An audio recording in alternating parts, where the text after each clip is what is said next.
Bu, kok santai-santai aja toh? Nggak kayak ibu-ibu lainnya itu loh kesana kemari nyari sekolah buat anak-anaknya. Ya ngopo dibikin bingung, Pak? Kalau mau sekolah yang berkualitas dan biaya terjangkau, daftarnya di sekolah Yayasan Pendidikan Kristen Klaten aja. Oh, bener juga, Bu. Anak-anak kita juga sekolah di sana semua kok ya. Nah, sudah terbukti toh, Pak. Yang mau masuk SD bisa pilih di SD Kristen 2 Sumberjo atau SD Kristen Pinilih S2 Karangdowo. SD Kristen Manis Renggo, bisa juga ke SD Krista Gracia Klaten. Yang mau daftar SMP bisa ke SMP Krista Gracia Klaten, gitu toh Bu? Lah iya toh Pak, ngapain bingung? Pokoknya mantep aja buat anak-anak kita. Pilih sekolah di naungan Yayasan Pendidikan Kristen Klaten. Yayasan Pendidikan Kristen Klaten menyelenggarakan pendidikan bermutu dan biaya terjangkau. Loh, Nduk, kok malah mau tengok-tengok jadi mau daftar ke sekolah mana? Udah mantap kok Pak, daftar di SMK Kristen. Loh, SMK Kristen mana? Yang mana aja Pak? Semua SMK Kristen di bawah naungan Yayasan Pendidikan Kristen Klaten pasti berkualitas. Lulusannya juga gampang dapat kerja karena dibekali kalian sesuai jurusan. Oh gitu, biayanya gimana? Terjangkau juga Pak. Aku sudah nanya-nanya kok. Mau di SMK Kristen 1 Klaten atau Krisaka, SMK Kristen 2, SMK Kristen Pedan atau SMK Kristen 5 Klaten, semuanya terjangkau. Tapi kualitas tetap nomor 1. Ya wis, Dok. Bapak ikut mantep kamu daftar di SMK Kristen. Yayasan Pendidikan Kristen Klaten menyelenggarakan pendidikan bermutu dan biaya terjangkau. Bu Niken, anak ibu kok perkembangannya cepet ya? Gak cengeng, ceria dan mandiri juga. Sekolahnya di mana Bu? Di KBTK Krista Gracia Klaten Bu. Bisa ke sekolah KBTK lain. Yang penting dalam naungan Yayasan Pendidikan Kristen Klaten. Sekolahnya pasti berkualitas. Kalau Prambanan bisa daftar di TK Tunas Kasih GKJ Prambanan. Lainnya ada KB Mutiara Kasih GKJ Gondang, KBTK Pelangi Kasih GKJ Wedi, KBTK Lentera Kasih GKJ Manis Renggo, KB Pinilih S2, dan TK Kristen Siwimurti GKJ Karangdowo, KBTK Kinasih GKJ Ketandan, KBTK Cahaya Intan GKJ Kebon Arum, bahkan KBTK Pelangi Kasih dan TK Tunas Kasih terpilih di antara 8 sekolah penggerak di Klaten. Wah, makin mantap nih daftar di sekolah-sekolah Yayasan Pendidikan Kristen Klaten. Yayasan Pendidikan Kristen Klaten menyelenggarakan pendidikan bermutu dan biaya terjangkau.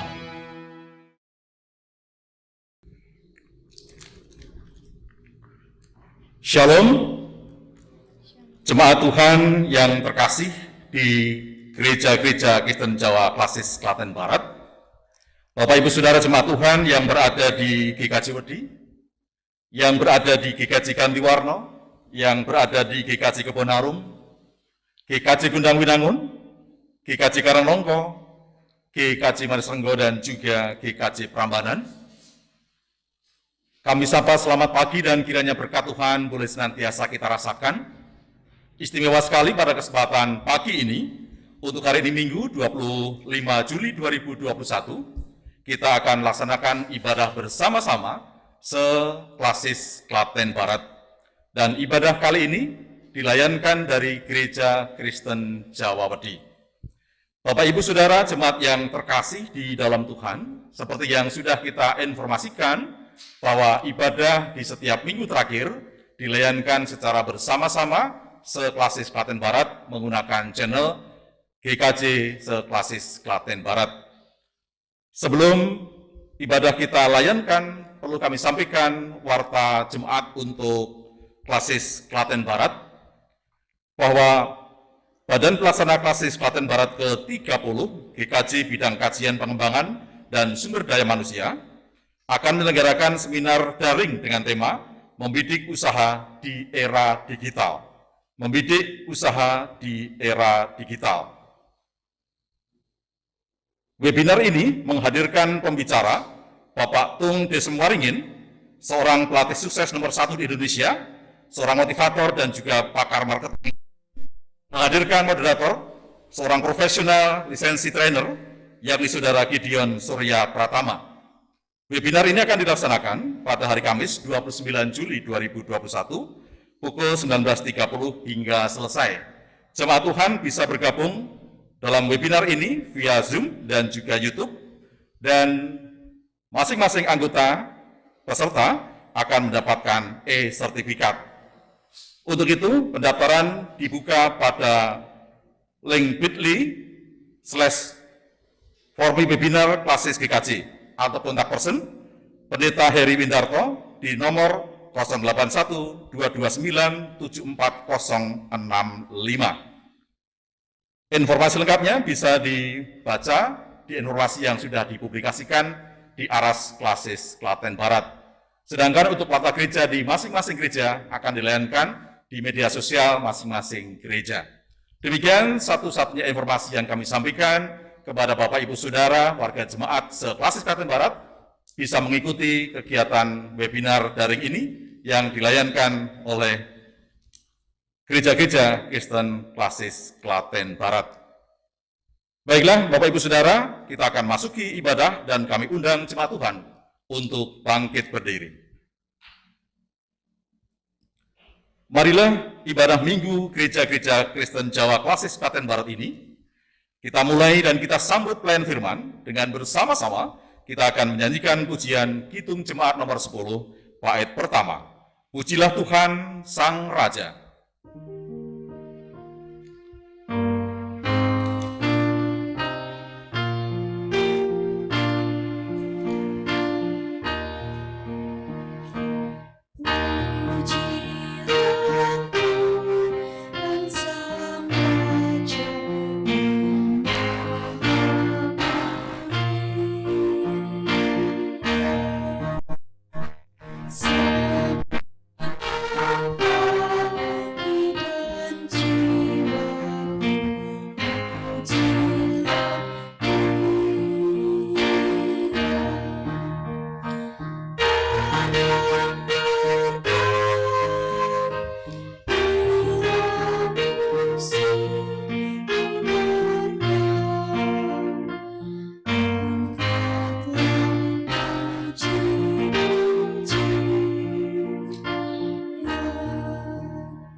Kita kuduskan ibadah Minggu Gereja-Gereja Kristen Jawa Klasis Klaten Barat saat ini melalui pengakuan.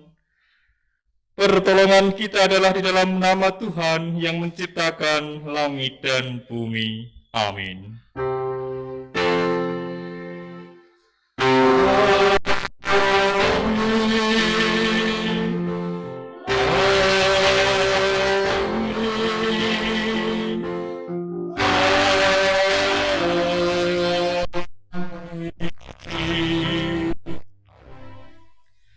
Kasih karunia dan damai sejahtera dari Allah Bapa dan dari Tuhan Yesus Kristus kiranya menyertai saudara sekalian.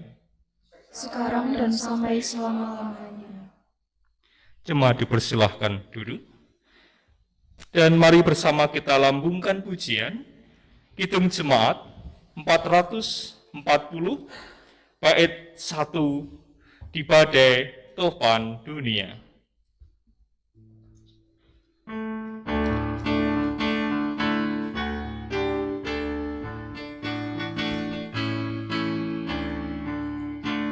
Di badai topan dunia, apa perlindunganmu, mendaki goncang semesta, Tuhanlah perlindunganmu. Tuhan Yesus menembak dunia, di dunia, ya Yesus menembak dunia, tempat perlindungan bagiku.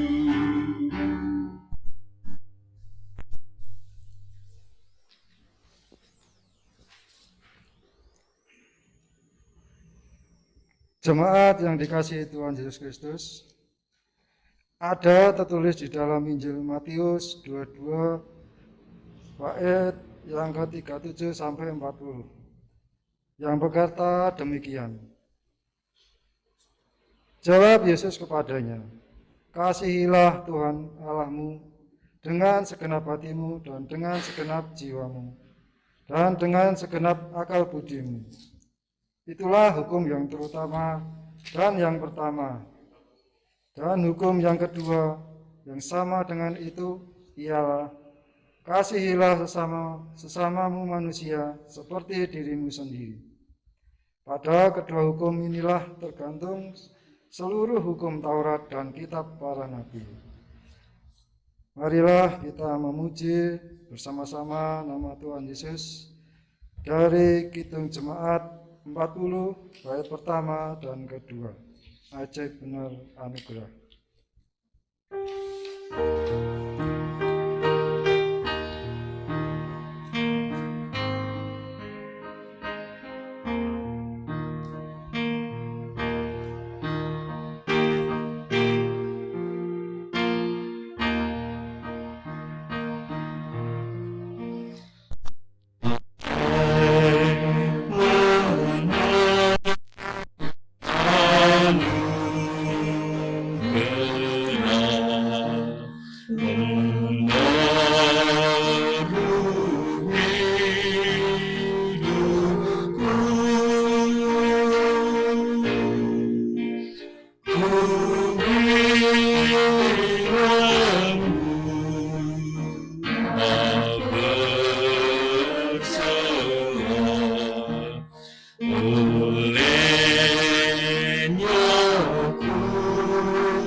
Sebagai orang, tebusan yang telah ditebus oleh Yesus Kristus, sekarang terimalah berita anugerah dan sekaligus petunjuk hidup baru melalui Kolose 1 ayat 21 hingga 23 yang demikian.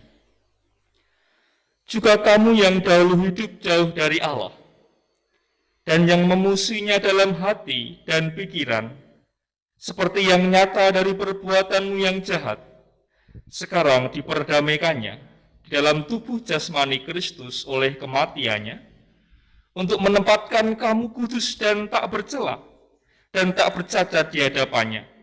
Sebab itu kamu harus bertekun dalam iman, tetap teguh dan tidak bergoncang, dan jangan mau digeser dari pengharapan Injil yang telah kamu dengar dan yang telah dikabarkan di seluruh alam di bawah langit, dan yang aku ini, Paulus, telah menjadi pelayannya. Kita sambut, kita tanggapi berita anugerah dan petunjuk hidup baru melalui nyanyian syukur dan nyanyian kesanggupan yang kita lambungkan dari PKJ 258, bait 1, ku ingin selalu dekat padamu.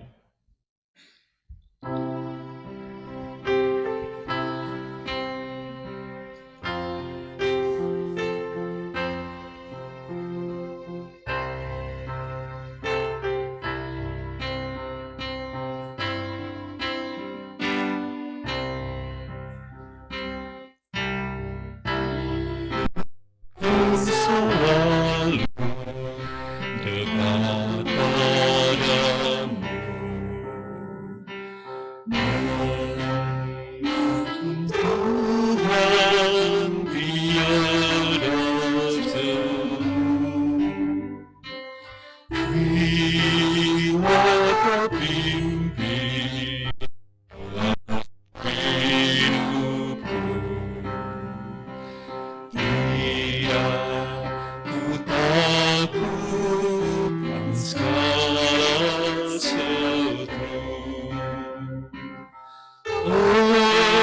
juru selamat pengalamanku,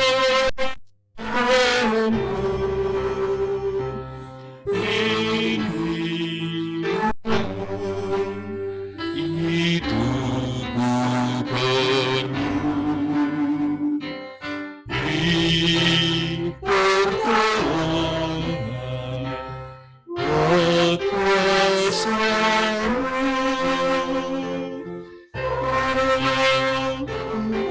Yesus, pegang tanganku.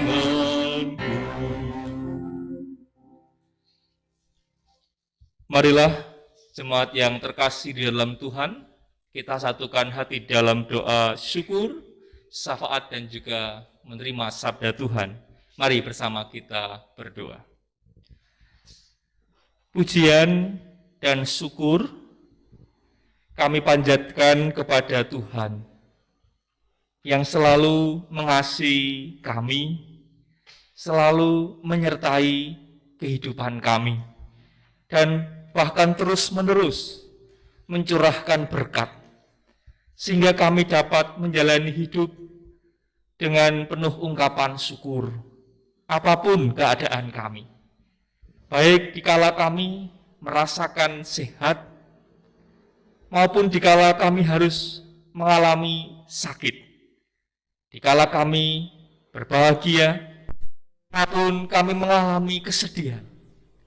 Tapi kami merasakan bahwa tangan Tuhan selalu menopang kami. Terima kasih Tuhan untuk segala penyertaan dan berkat Tuhan tersebut. Dan dikala kami sakit, kami pun meyakini bahwa Tuhan hadir, memberikan kesembuhan sehingga kami bisa pulih seperti sedia kala. Oleh karena itu, di dalam doa ini kami teringat ada saudara-saudara kami saat ini sedang mengalami berbagai macam sakit penyakit. Terlebih ada saudara-saudara kami yang isolasi mandiri karena terpapar COVID-19. Kami percaya, kami yakin bahwa Tuhan memulihkan. Tuhan akan memberikan kesembuhan, sehingga saudara kami dapat kembali menjalani kehidupan terlepas selesai dari isolasi mandiri dengan semakin lebih baik lagi. Kami serahkan saudara-saudara kami hanya dalam penyertaan tangan Tuhan saja. Demikian pula saudara kami yang sedang bergumul dengan berbagai macam gumulannya. Mungkin sedih karena ditinggal oleh orang keluarga saudara yang karena saudara tersebut telah menghadap Tuhan. Kami mohonkan penghiburan, kami mohonkan kekuatan. Kiranya Engkau sumber penghiburan hadir, memberikan penghiburan dan kekuatan yang lebih dan lebih bagi saudara-saudara kami tersebut. Demikian pula pergumulan-pergumulan yang Tuhan tahu, Tuhan sendiri yang akan memberikan jalan keluar seturut dengan karya dan rencana Tuhan melalui orang-orang yang Tuhan percaya untuk menolong saudara-saudara kami yang sedang mengalami pergumulan-pergumulan hidup. Terima kasih. Kami pun bersyukur Tuhan terus menyertai keluarga kami masing-masing. Engkau memberkati kami sebagai orang tua. Engkau memberkati kami sebagai anak-anak. Mampukan untuk hidup di dalam cinta kasih di dalam keluarga. Terlebih di masa pandemi ini. Kiranya ikatan cinta kasih kami sebagai keluarga semakin diperkuat. Walaupun mungkin kami sebagai keluarga, ada kalanya kami harus menghadapi berbagai macam pergumulan, termasuk mungkin masalah ekonomi rumah tangga. Tapi kami percaya dan meyakini Engkau menyediakan apa yang kami perlukan dan menjadi kebutuhan kami. Karena Engkau senantiasa mengasihi kami dan tidak pernah membiarkan kami mengalami kekurangan. Oleh karena itu kami serahkan keluarga-keluarga yang sedang bergumul dengan permasalahan ekonomi hanya dalam tangan kuasa Tuhan. Demikian pula pergumulan-pergumulan yang lain.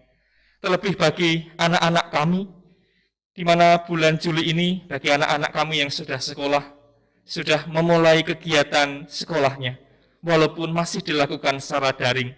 Tuhan memberkati anak-anak kami kiranya dapat tekun belajar, sehingga dapat meraih apa yang menjadi asa dan cita-cita anak-anak kami.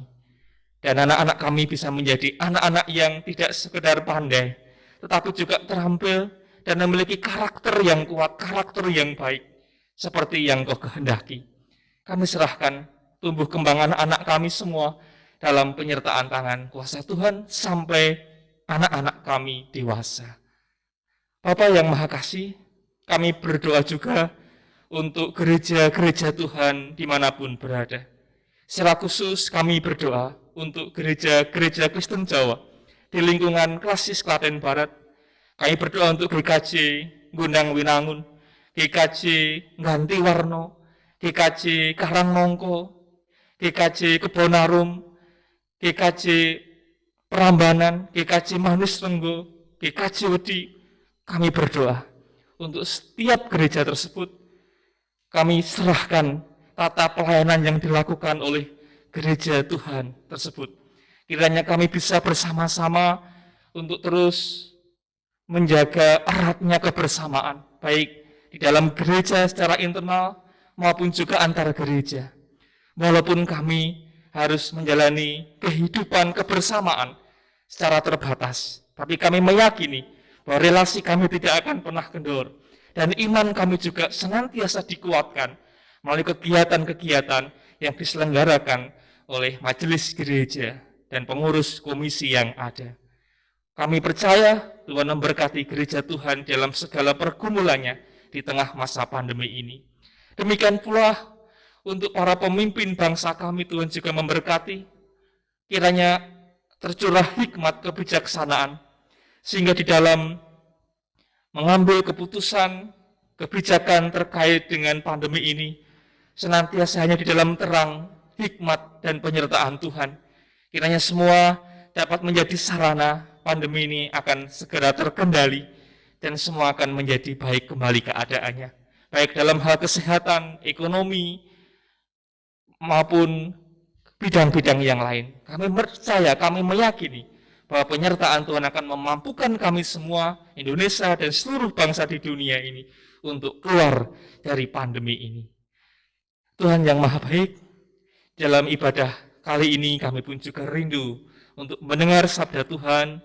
Kiranya Tuhan bersabda kepada kami buka hati untuk firman Tuhan, dan kiranya firman yang kami terima akan tumbuh tertanam di hati kami, menghasilkan buah-buah yang baik bagi kehidupan kami maupun kehidupan gereja Tuhan. Inilah Tuhan, doa kami di dalam nama Tuhan kami Yesus Kristus kami berdoa. Amin. Jemaat yang terkasih di dalam Tuhan kita Yesus Kristus, bersama kita akan mendengarkan sabda Tuhan yang hari ini kita baca melalui Injil Yohanes. Injil Yohanes pasal 6 ayat 1 hingga 21. Injil Yohanes pasal 6 ayat 1 hingga 21 yang demikian sabda Tuhan. Sesudah itu Yesus berangkat ke seberang danau Galilea, yaitu danau Tiberias. Orang banyak berbondong-bondong mengikuti dia, karena mereka melihat mujizat-mujizat penyembuhan yang diadakannya terhadap orang-orang sakit. Dan Yesus naik ke atas gunung dan duduk di situ dengan murid-muridnya. Dan Paskah, hari raya orang Yahudi, sudah dekat. Ketika Yesus memandang sekelilingnya dan melihat bahwa orang banyak berbondong-bondong datang kepadanya, berkatalah ia kepada Filipus, "Di manakah kita akan membuat supaya mereka ini dapat makan?" Hal itu dikatakannya untuk mencobai dia, sebab ia sendiri tahu apa yang hendak dilakukannya. Jawab Filipus kepadanya, "Roti seharga 200 dinar tidak akan cukup untuk mereka ini, sekalipun masing-masing mendapat sepotong kecil saja." Seorang dari murid-muridnya, yaitu Andreas, saudara Simon Petrus berkata kepadanya, "Di sini ada seorang anak yang mempunyai 5 roti jelai dan 2 ikan. Tetapi apakah artinya itu untuk orang sebanyak ini?" Kata Yesus, "Suruhlah orang-orang itu duduk.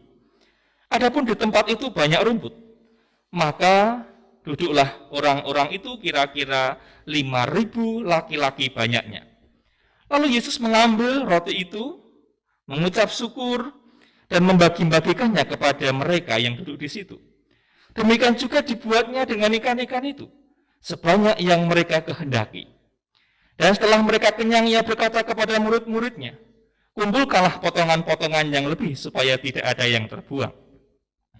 Maka mereka pun mengumpulkannya dan mengisi 12 bakul penuh dengan potongan-potongan dari kelima roti jelai yang lebih setelah orang makan.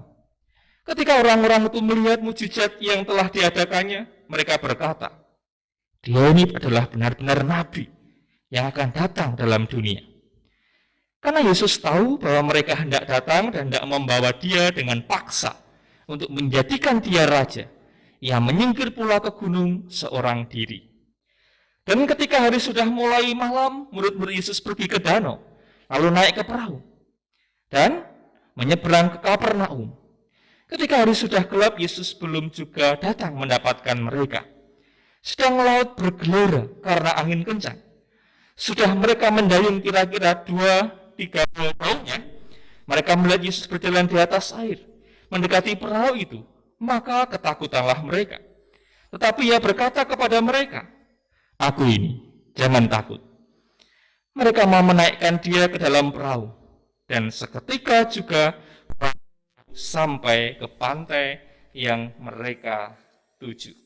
Demikianlah Injil Yesus Kristus. Yang berbahagia ialah mereka yang mendengarkan firman Tuhan dan yang memeliharanya. Haleluya. Haleluya. Haleluya.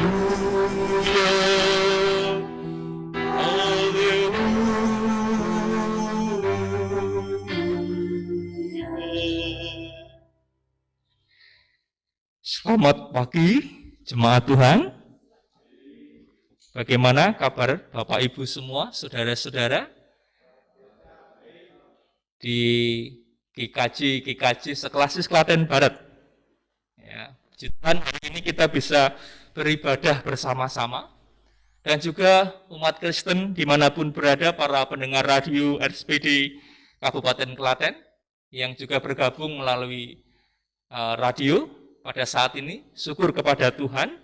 Apabila pada pagi hari ini semua diberi kesehatan, kekuatan, dan juga pemulihan bagi yang sakit, dan juga penghiburan bagi yang mungkin harus kehilangan orang-orang yang sangat dikasih, sangat dicintai. Karena Tuhanlah yang menjadi sumber penghiburan kita semua. Mungkin di antara kita ada yang bertanya, melihat situasi yang akhir-akhir ini terjadi. Pertanyaannya adalah, kapan ya pandemi ini akan berakhir? Mungkin ada yang bertanya demikian. Kapan kira-kira pandemi ini akan berakhir? Apabila pertanyaannya itu ditujukan kepada saya akan menjawab, saya apa? Saya tidak tahu. Ya, saya tidak tahu, tapi saya yakin segala sesuatu akan ada akhirnya. Nah, itu. Saya tidak tahu kapan berakhir, tapi saya yakin bahwa segala sesuatu akan ada akhirnya. Masih lamakah atau tidak? Saya juga tidak tahu. Gitu kan. Tapi segala sesuatu pasti ada akhirnya. Yang terpenting dalam situasi yang demikian atau dalam keadaan apapun adalah bagaimana seharusnya kita menjalani hidup di tengah pandemi ini. Ya. Karena kalau kita berpikir kapan rampung, ya nanti malah jadi lama gitu kan. Ya.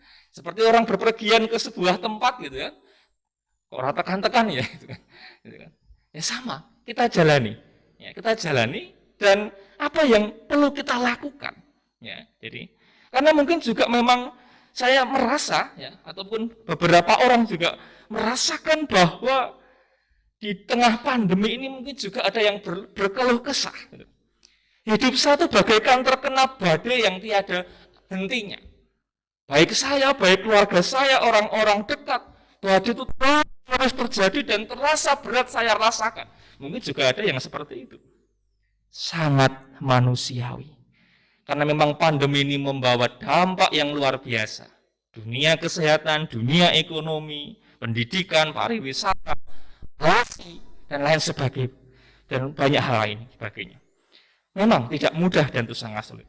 Tapi dalam situasi demikian, pertanyaannya, apakah kita akan jatuh pada sikap pesimis, ataukah kita malah bisa memiliki setitik sikap optimis? Mungkin kalau dalam bahasa gereja, apakah kita bisa memiliki iman, pengharapan, atau malah kehilangan iman, jauh dari pengharapan? Tema khotbah hari ini sungguh sangat menarik, yaitu beriman di tengah badai. Sungguh menarik tema hari ini. Mari kita belajar dari firman Tuhan yang sudah kita baca pada hari ini. Hari ini firman Tuhan terdiri dari 2 perikop. Perikop yang pertama menceritakan Yesus memberikan 5.000 orang. Perikop yang kedua, Yesus berjalan di atas air. Keempat Injil, Matius, Markus, Lukas, Yohanes, semua menceritakan peristiwa Yesus memberikan makan 5.000 orang. Dan cerita ini akan diikuti dengan cerita Yesus berjalan di atas air, kecuali Injil Lukas. Kisah Yesus berjalan di atas air, kalau mungkin kita bisa melihat, akhirnya Lukas tidak mencatat itu. Tapi setelah Yesus memberi makan 5.000 orang, Injil Lukas mencatat tentang pengakuan Petrus bahwa Yesus adalah seorang Mesias. Ini perbedaan Lukas dengan yang lain. Ya lalu sebenarnya apa yang menjadi ciri khas dari Injil Yohanes? Karena pasti setiap cerita ada ciri khasnya. Ya, ciri khasnya Injil Yohanes tentang cerita Yesus memberi makan 5.000 orang, paling tidak kalau kita bisa melihat ada 2. Yaitu yang pertama, munculnya tokoh anak kecil yang membawa 5 roti dan 2 ikan. Di 3 Injil lain tidak disebutkan bahwa anak kecil ada membawa 5 roti dan 2 ikan. Yang pertama. Ciri khas yang kedua adalah Yesus dipaksa untuk menjadi raja secara politis. Walaupun Yesus menghindar, tidak mau. Ya, ini ciri khas Yohanes, yang dimana Injil lain tidak ada. Ya, tapi Yohanes menampilkan 2 cerita ini. Ada anak kecil yang membawa 5 roti dan 2 ikan, dan juga Yesus dipaksa menjadi raja secara politis. Jadi diceritakan pada waktu itu, di sekitar Danau Galilea. Danau Galilea itu memiliki banyak nama, gitu kan. Termasuk salah satunya adalah Danau Tiberias. Itu sama, Danau Tiberias, Danau Galilea. Ya, dicatat bahwa Yesus memberikan makan 5.000 orang. Kalau Injil Lukas dikatakan di Betsaida, Yesus memberikan makan 5.000 orang. Ya. Orang berbondong-bondong mengikuti Yesus karena melihat Yesus telah melakukan banyak mujizat. Mungkin bagi pikiran orang pada waktu itu, wah ini luar biasa nih. Ya. Melakukan banyak mujizat, ini sebuah pengharapan bagi bangsa kita yang pada waktu tertekan karena penjajahan bangsa Romawi. Ya, akhirnya kalau tadi lihat di ayat 15, di situ Yesus dipaksa. Wah, ini harus jadi raja ini. Secara politis ya. Tapi Yesus menyingkir. Yesus memilih naik gunung dan dia menyendiri. Tidak mau dia menjadi raja secara politis. Gitu. Karena memang Yesus hadir bukan sebagai raja secara politis, gitu. Tetapi Mesias, seperti yang disaksikan Lukas, gitu kan. Ya, di sini dipaksa tetap tidak mau menjadi raja. Yesus menghindar, gitu. Dan memang kalau kita juga lihat dari cerita ini, sejak awal Yesus tahu bahwa ia diikuti banyak orang, karena orang melihat banyak mujizat yang dilakukan Yesus, gitu kan. Dan akhirnya Yesus berpikir, bagaimana ya mereka bisa makan? Ya, coba ditanya ini, di manakah kita bisa membeli roti supaya mereka dapat makan? Ini sebenarnya Yesus tidak mencobai muridnya, gitu. Kira-kira apa yang kamu lakukan ini untuk bisa memberi makan ini, gitu kan? Dan akhirnya muncullah Filipus. Dia bilang, wah tidak cukup ini kalau seandainya kita punya 2 dinar, membelikan roti untuk mereka enggak cukup ini. 2 dinar itu kalau dihitung mungkin harganya 2 ekor domba. Atau mungkin 2 hari upah harian buruh. Gitu. Enggak cukup ini untuk memberi makan 5.000 ini. Ya. Jadi menggunakan logika manusia ini enggak mungkin. Hitung-hitungannya enggak cukup. Diberikan potongan kecil pun enggak cukup. Sak cuil, apapun itu enggak cukup. Gitu kan. Kemudian lalu ada Andreas. Nah di sini ada anak kecil nih. Membawa 5 roti dan 2 ikan. Gitu kan. 5 roti dan 2 ikan. Tapi apa artinya 5 roti dan 2 ikan ini? Ini terlalu kecil ini. Tetap enggak bisa juga ini. Sama Andreas Filipus juga sama. Menggunakan logika manusia. Gitu kan. Ya, logika manusia enggak bisa nih, enggak mungkin. Ini enggak mungkin, enggak bisa. Ya. Tetapi apa yang terjadi? Apa yang terjadi?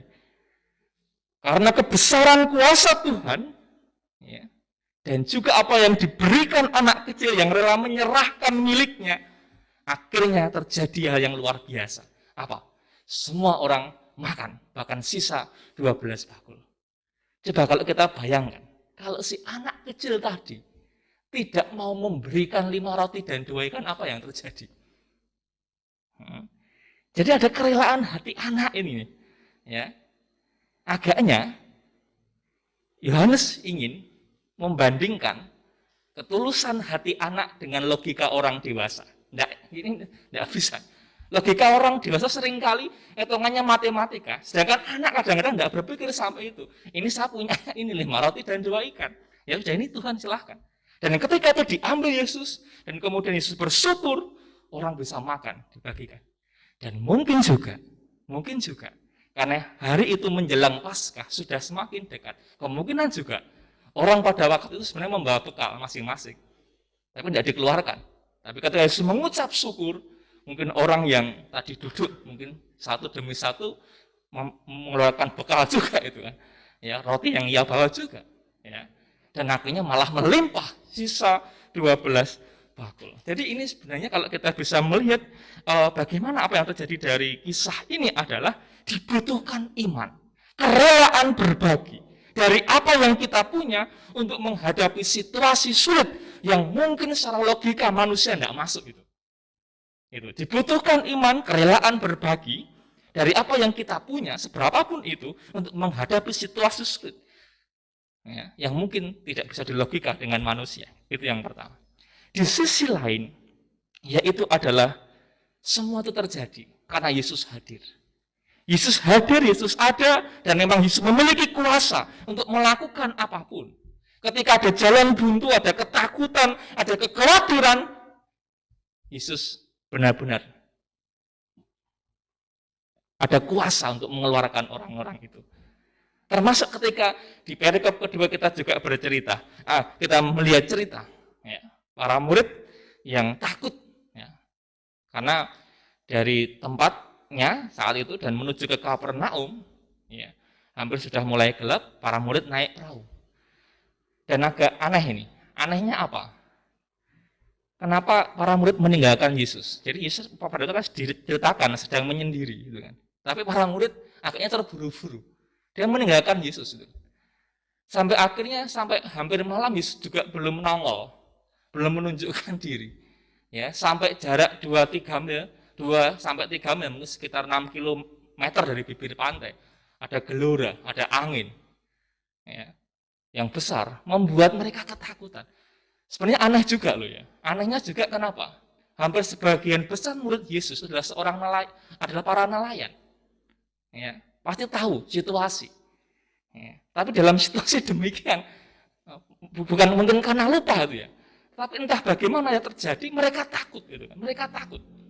Ya, baru kemudian setelah 6 km jauhnya Yesus hadir dan akhirnya Yesus berjalan di atas air. Akhirnya di sini Yesus sudah hukum alam tidak berlaku. Biasanya kalau orang berjalan di atas air tenggelam, Yesus ini tidak berlaku bagi Yesus, gitu kan? Berjalan aja nyantai mungkin gitu ya, gitu.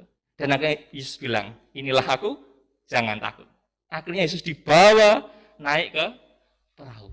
Ini agaknya lagi-lagi Yohanes juga hendak menghadapkan bagaimana kehidupan di mana Yesus hadir dan Yesus tidak hadir. Kalau tadi di perikop pertama, Yohanes hendak menunjukkan ini loh tentang ketulusan anak, pikiran anak, hati anak, maupun juga logika orang dewasa.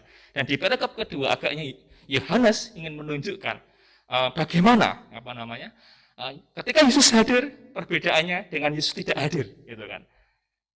Karena kalau kita melihat di Injil Yohanes itu agaknya dua semacam dipertentangkan, gelap dan terang. Itu terus dari awal itu kan. Ada cerita itu gelap dan terang. Jadi dua dipertentangkan. Dan agaknya di sini Yohanes memberikan tanda-tanda itu. Dan ketika Yesus tidak hadir, walaupun sebesar apapun pengetahuan para murid, mereka seorang nelayan tidak pernah bisa menghadapi badai yang begitu besar. Gitu. Dan akhirnya Yesus hadir dan tenang segala sesuatunya. Nah, di sini kita bisa melihat bagaimana kehadiran Yesus sungguh, ya, kehadiran Yesus sungguh benar-benar bisa membawa ketenangan, bisa membawa kedamaian bagi banyak orang. Ya, tapi kehadiran Yesus memang mampu membawa ketenangan, tapi kadang banyak orang ingin cepat-cepat, buru-buru, ya, sampai lupa meninggalkan Tuhan. Gitu kan, lupa meninggalkan Tuhan. Akhirnya sedikit ada badai, mengalami ketakutan, dan akhirnya apa yang terjadi? Ya tadi takut tadi, gitu kan. Ya, jadi kenapa? Pertanyaan kita, kenapa ya para murid tidak menunggu Yesus dulu? Ya, kenapa naik perahu menuju ke Kapernaum gitu? Tapi kenapa para murid tidak menunggu Yesus terlebih dahulu, gitu kan? Gitu. Apa yang terjadi oleh para murid, gitu kan? Jadi mari kita bisa belajar. Untung saja Yesus bukan pendendam. Gitu kan. Kalau Yesus pendendam ya kalian sih tidak sabar. Gitu kan. Rasain kamu. Ya, mungkin gitu bisa loh ya. Kamu tidak sabar, kamu tidak mau nunggu aku. Kena angin sedikit langsung gua. Gitu. Gitu kan. Tapi Yesus malah bilang, inilah aku. Jangan takut. Luar biasa Yesus. Kalau kita bisa melihat ini. Ya, jemaat yang terkasih di dalam Tuhan, apabila peristiwa Yesus memberi makan 5.000 orang, dan Yesus berjalan di atas air, kita tarik dalam situasi seperti saat ini, menghadapi pandemi, yang mungkin bagi orang dianggap ini badai yang luar biasa. Gitu kan? Badai yang luar biasa, badai yang mungkin menakutkan, badai yang mungkin, bagaimana ya kehidupan saya besok? Ya, itu. Ada dua hal yang bisa kita lakukan. Yang pertama, dibutuhkan iman dan kerelaan berbagi dari apa yang kita punya untuk menghadapi situasi sulit saat ini, bukan dengan logika manusia yang kadang-kadang nggak nyanda. Ya, jangan gunakan logika manusia, gitu kan. Tapi berikanlah apa yang bisa kita punya, walaupun hanya 5 roti, hanya 2 ikan, tanpa rasa Allah, memberikan apa yang ia punya dan serahkan pada Tuhan, maka semuanya akan Tuhan berikan lebih daripada semua itu. Ya. Dengan cara apa? Dengan cara sederhana yang bisa kita miliki. Mungkin kita diberikan tenaga yang cukup, waktu yang cukup, ya bisa jadilah relawan gitu ya. Sekarang kekurangan relawan ini. Ya, mungkin klasis juga nanti ada relawan, tim cadangan. Ya, itu ya, atau pangrukti gitu kan. Ya. Jadi mungkin ada juga, atau tiap gereja mungkin sudah ada. Ya, nanti mungkin ada pelatihan, karena kekurangan ini. Bisa saja terjadi seperti itu. Ataupun mungkin lebih sederhana lagi, ketika ada tetangga yang isolasi mandiri, ya memberikan makanan. Gitu kan. Atau juga mungkin bisa pemikiran-pemikiran yang positif, ya konstruktif gitu kan.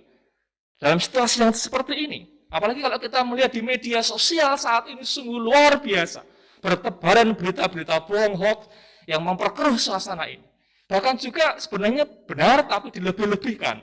Ya, karena memang dunia media sosial itu hiperrealitasnya sangat tinggi sekali, gitu kan. Sehingga harus memilah berita-berita yang ada. Sehingga ini salah satu cara itu kan yang bisa kita lakukan. Ya. Dan kalau emang ternyata kita tidak bisa apa-apa karena keterbatasan, adalah berdoalah. Bisakah berdoa? Pasti bisa berdoa, ya berdoalah, gitu kan. Itu pasti bisa, gitu kan. Kalau mungkin kita sudah tidak bisa apa-apa karena tenaga, karena waktu, karena apapun, ya berdoalah. Itu sangat bisa. Yang kedua adalah bersabarlah bareng sejenak untuk menunggu Tuhan masuk dalam perahu kehidupan kita. Dan jangan coba-coba tinggalkan Tuhan. Ya, biarkanlah Tuhan masuk dalam perahu kehidupan kita. Tapi sayangnya kembali, kita hidup di dunia postmodern, gitu kan. Semua serba instan, semua serba cepat, gitu kan. Pengen begini, pengen begitu, semua dapat diraih dengan cepat. Makanya orang zaman sekarang juga seringkali kurang sabar, kurang bisa antri, tidak bisa menunggu. Maka seringkali mari kita belajar dari Pak Sabar, gitu kan. Ya, Pak Sabar itu luar biasa ya. Sabarno, sabari, gitu. Sabar apa lagi? Ya, Pak Sabar itu luar biasa karena Pak Sabar itu kan sabar terus mungkin ya. Diberi nama Sabarno, sabari itu mungkin biar sabar itu ya. Ya, memang sulit ketika kita bisa hal seperti ini.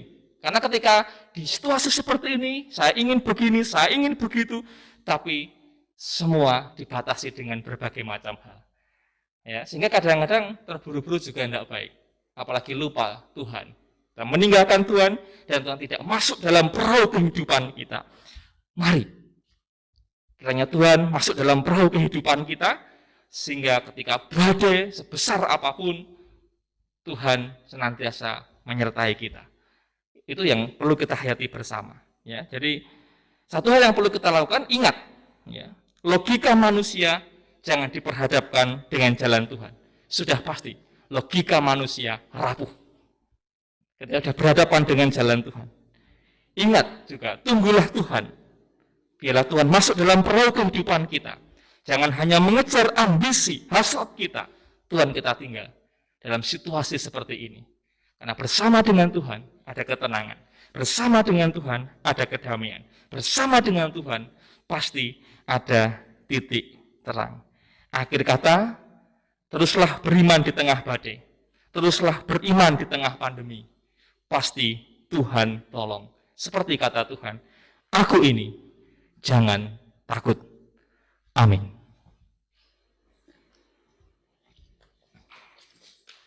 Kita akan masuk dalam saat hening sejenak. Kita renungkan sabda Tuhan yang sudah kita terima hari ini.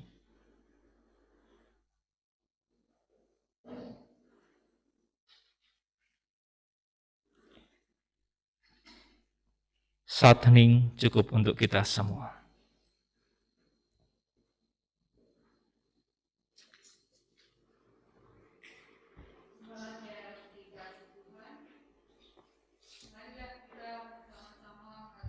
Persembahan pada Tuhan.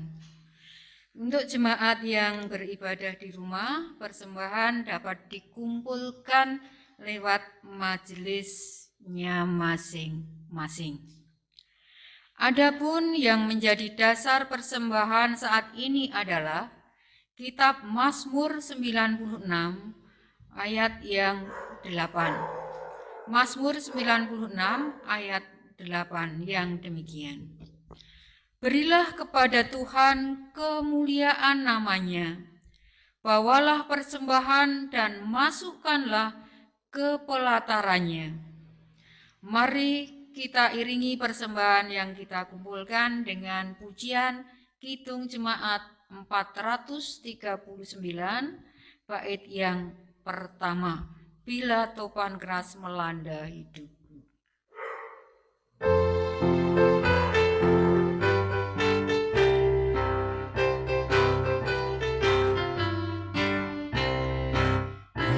Topan keras melanda hidupku, bila putus asa dan letih lesu, berkat Tuhan satu-satu hitunglah, kau niscaya kagum oleh kasih-Nya.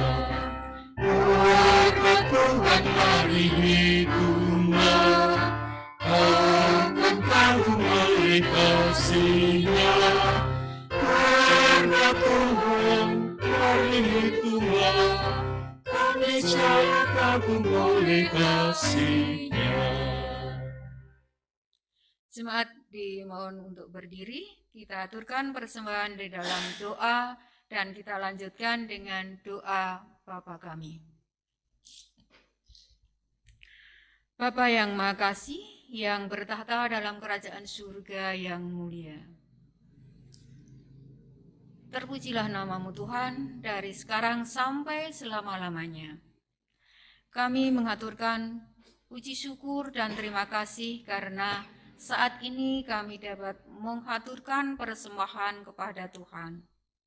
Seberapapun persembahan yang kami haturkan, kiranya Tuhan berkati, sehingga berguna untuk kemuliaan nama Tuhan, dapat mencukupi kebutuhan jemaat-Mu di gereja kami.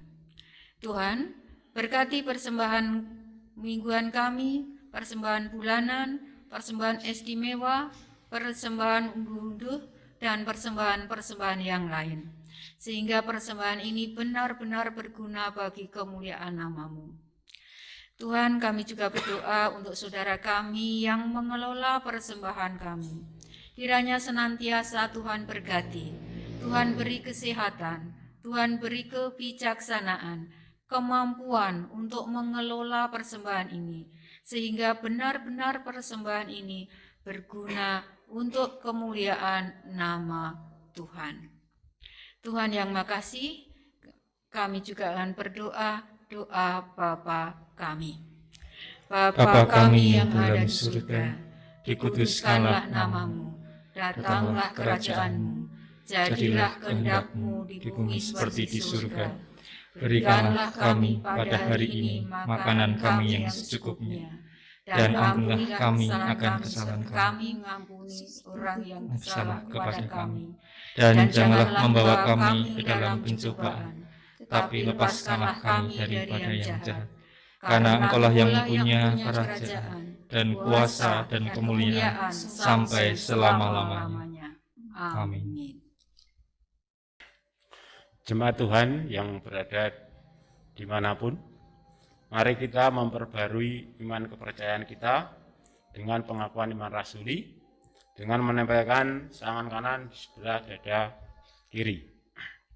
Aku percaya kepada Allah Bapa yang Maha Kuasa, Khalik langit dan bumi, dan kepada Yesus Kristus, anaknya yang tunggal Tuhan kita, yang dikandung daripada Roh Kudus, lahir dari anak darah Maria, yang menderita di bawah pemerintahan Pontius Pilatus, disalibkan, mati, dan dikuburkan, turun ke dalam kerajaan maut. Pada hari yang ketiga bangkit pula dari antara orang mati, naik ke surga, duduk di sebelah kanan Allah Bapa yang Maha Kuasa, dan akan datang dari sana untuk menghakimi orang yang hidup dan yang mati.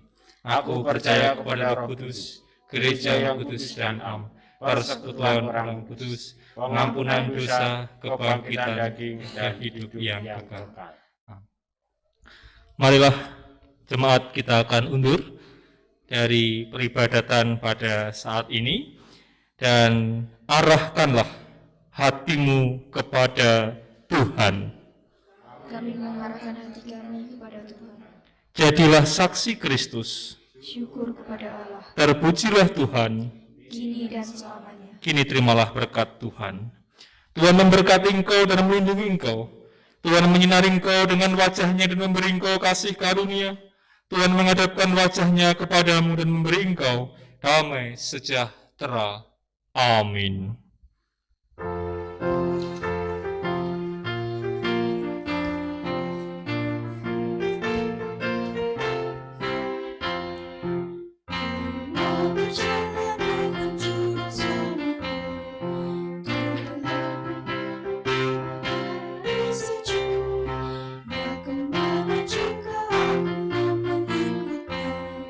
Sampai aku tiba di negeri bakal